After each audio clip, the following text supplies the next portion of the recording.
Hei, velkommen til en ny episode. Visste dere at i vikingtida så fantes det slaver? Ja, det fantes faktisk slaver i vikingtida.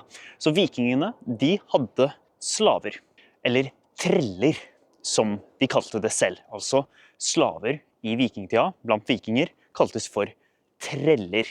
Så hvem var disse trellene? Vel, det var både folk som hadde blitt tatt av vikingene selv, altså på røvertokter, erobringer, som de hadde tatt med fra for eksempel Irland, som de hadde kjøpt fra andre steder.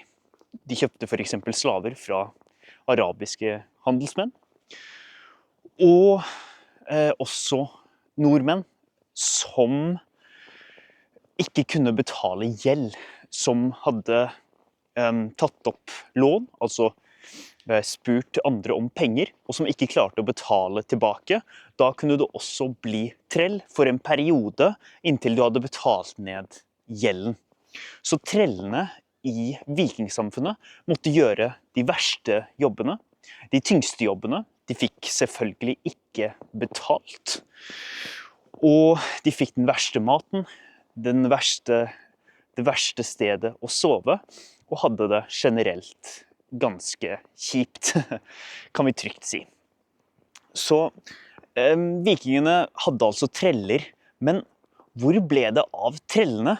For etter vikingsamfunnet, etter vikingtiden slutter i ca. 1050, så slutter vi å få treller. Så finnes det ikke treller i Norge.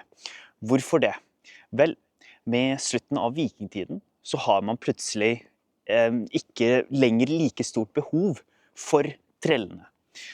Fordi man går ikke på vikingtokt lenger, altså mennene reiser ikke ut for å gå på vikingtokter. De reiser ikke ut med skipene sine, og da er det flere igjen i Norge som kan ta vare på gården. Det er behov for mindre arbeidskraft, mindre treller. Man har ikke lenger det behovet, som da gjør at man får en periode der trellene forsvinner.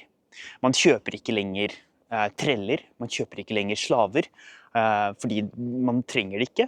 Og de slavene, de trellene som finnes i Norge, de dør enten ut, altså de dør, eller så blir de friet, de får friheten sin.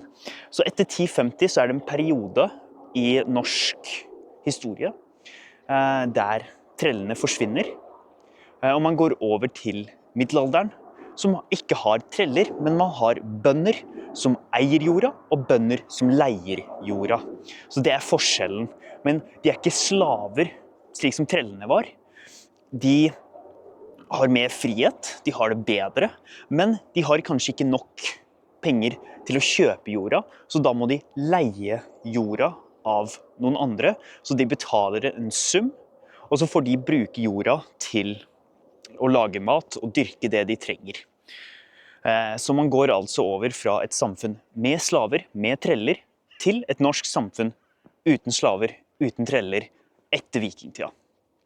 Så det var altså litt om slavesamfunnet i vikingtida. Treller, som de heter, så det er et godt norsk ord, trell, som altså betyr slave. Ok, det var alt for denne episoden. Vi snakkes i neste. Ha det bra.